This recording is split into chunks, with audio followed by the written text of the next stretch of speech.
En agosto de 1945, Estados Unidos lanzó 2 bombas atómicas sobre Hiroshima y Nagasaki. Aquellas 2 explosiones pusieron fin a la larga y devastadora Segunda Guerra Mundial. Una semana después, Japón anunció su rendición incondicional. Tras la guerra, la economía japonesa colapsó por completo, la producción industrial prácticamente se detuvo y la población se vio sumida en una extrema pobreza. La escasez de recursos era generalizada. Durante los 5 años de guerra, entre 1940 y 1945, Japón perdió aproximadamente 1,85 millones de soldados, de los cuales 660.000 murieron como consecuencia de los bombardeos estadounidenses sobre el territorio japonés. Más de 2 millones de edificios fueron destruidos, el 40% de la superficie urbana quedó reducida a escombros, y el nivel de producción industrial cayó a una séptima parte del de 1937.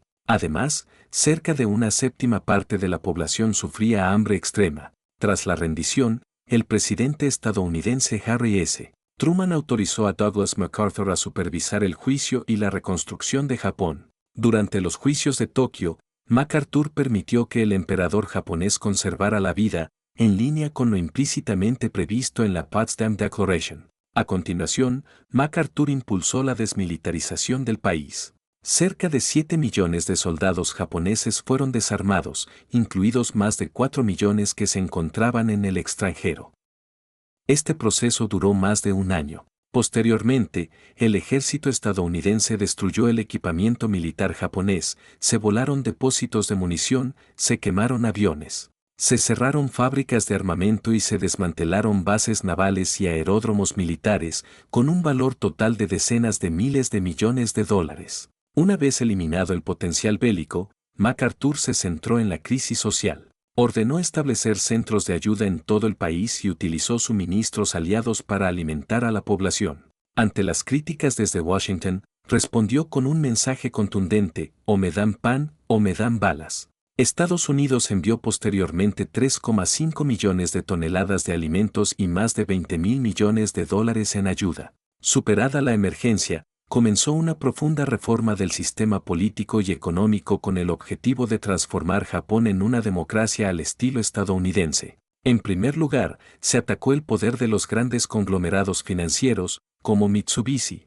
Mitsui, Sumitomo y Yasuda, que controlaban cerca del 80% de la industria y las finanzas del país y eran considerados una de las bases del militarismo. En 1947 se promulgaron la Ley Antimonopolio y la Ley de Eliminación de la Concentración Excesiva del Poder Económico, que obligaron a dividir grandes empresas. Por ejemplo, Mitsui Bussan fue fragmentada en más de 200 compañías. Ese mismo año se aprobó la Ley de Sindicatos, que otorgó a los trabajadores el derecho a organizarse. En 1946 se promulgó la Ley de Ajuste de las Relaciones Laborales, que prohibía despedir o discriminar a trabajadores en huelga, y en 1947 la Ley de Normas Laborales, que estableció el salario mínimo y la jornada laboral máxima. En el ámbito agrario, MacArthur impulsó una reforma profunda. La primera Ley de Reforma Agraria, promulgada en diciembre de 1945, resultó insuficiente al proteger los intereses de los terratenientes. En octubre de 1946 se aprobó una segunda ley que establecía la compra estatal de las tierras arrendadas a los propietarios para venderlas posteriormente a los campesinos en cuotas. Se limitó la propiedad agrícola y se transformaron los pagos en especie en pagos monetarios. Como resultado, el 89% de los agricultores japoneses pasó a ser propietario de sus tierras. En cuanto al sistema político, el 3 de noviembre de 1946 se promulgó la nueva Constitución japonesa, que establecía la renuncia a la guerra y limitaba el país a mantener únicamente fuerzas de autodefensa, sin capacidad para declarar guerras ofensivas. El emperador fue despojado de todo poder político y quedó como figura simbólica del Estado. El Parlamento pasó a ser el órgano supremo del poder estatal y el único órgano legislativo, con miembros elegidos por sufragio. Se instauraron el sistema de gabinete y el sistema de partidos políticos, en el que el primer ministro es designado por el Parlamento. La reforma judicial estableció la independencia del Poder Judicial, creando un sistema de separación de poderes entre el Ejecutivo, el Legislativo y el Judicial. En el ámbito educativo, se garantizó que las mujeres pudieran acceder a la educación superior en igualdad de condiciones que los hombres.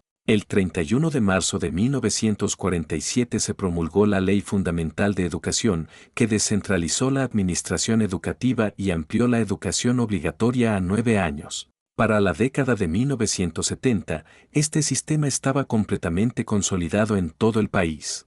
Posteriormente, Estados Unidos pasó de impulsar reformas democráticas a fomentar la recuperación económica de Japón. El gobierno japonés utilizó el control del crédito y del capital para dirigir los recursos hacia industrias clave como televisores, frigoríficos, lavadoras, aire acondicionado, semiconductores y automóviles.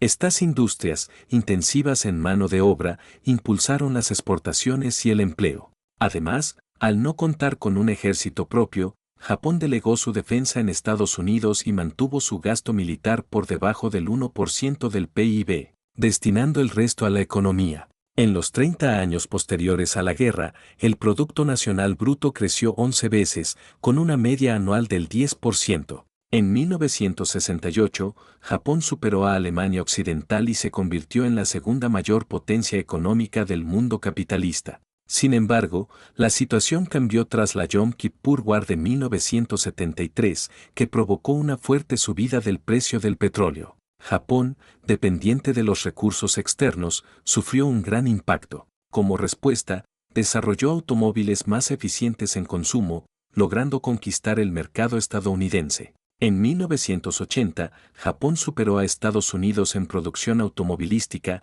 y también alcanzó niveles superiores en sectores como los semiconductores y la maquinaria electrónica. El país comenzó a aspirar no solo a ser una potencia económica, sino también política, incluso buscando una relación de igualdad con Estados Unidos.